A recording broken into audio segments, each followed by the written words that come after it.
अचानक police station में रात को फ़ोन की घंटी बजी। आधी नींद में एक हवलदार ने फ़ोन उठाया। दूसरी ओर से एक आदमी घबराहट हुआ बोल रहा था, साहब यहाँ गाड़ी में एक लाश पड़ी है, आप जल्दी आ जाओ।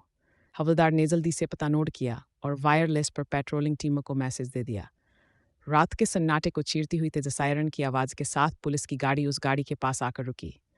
जांच पड़ताल करने पर कहीं भी चोट का कोई निशान नहीं था, बस एक उंगली में कट का निशान लगा था, जिससे निकला खून सूख चुका था। लाश को पोस्टमार्टम के लिए भेज दिया गया।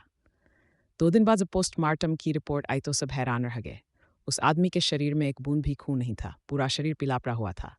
लेकिन खून सूख कैसे? डॉक्टर ने बताया। उसे सुनकर इंस्पेक्टर को विश्वास नहीं हुआ। उसने कहा, इस उंगली के कट से किसी ने सारा खून चूस लिया है, यही इसके मरने का कारण है। जांच करने पर पता लगा ये लाश 35 साल के योगेश की है। उसके घर में उसकी पत्नी और एक 7 साल की बेटी थी। लाश घर वालों को सौंपकर पुलिस ने खूनी की जांच और खून करने की वजह पता करने के लिए पूछताछ शुरू की, लेकिन 3 महीने तक जुटे रहने पर भी कुछ पता नहीं लग सका।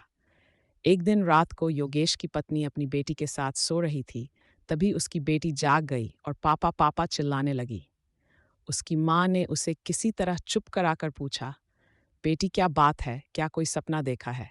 वह बोली, नहीं माँ, पापा सामने खड़े थे और कह रहे थे अपनी उंगली में एक कट लगा ले, फिर वे मुझे ले जाएंगे। मम्मी जल्दी से मेरी उंगली में एक कट लगा दो।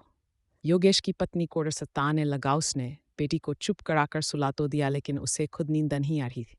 अगला दिन भी इसी डर में बीता। रात के समय दोनों माँ बेटी सो गईं। जब माँ ने अपनी बेटी को देखा तो उसकी उंगली की एक बूंद जबकर सूख गई थी।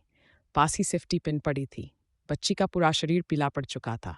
उसे जल्दी जल्दी हॉस्पिटल ले जाया गया, जहां डॉक्टर ने जवाब दे दिया। पुलिस को सब कुछ बता दिया। पोस्टमार्टम के लिए लाश भेज दी गई। 2 दिन बाद रिपोर्ट में वही खून होने की बात सामने आई। इस बात को 15 दिन बीत चुके। घर में इकट्ठा हुए सभी रिश्तेदार भी धीरे धीरे वापस जा चुके थे। रात के समय योगेश की पत्नी सो रही थी, तभी उसे योगेश और उसकी बेटी दिखाई दी। वो दोनों उसे भी कट लगाने के लिए कह रहे थे।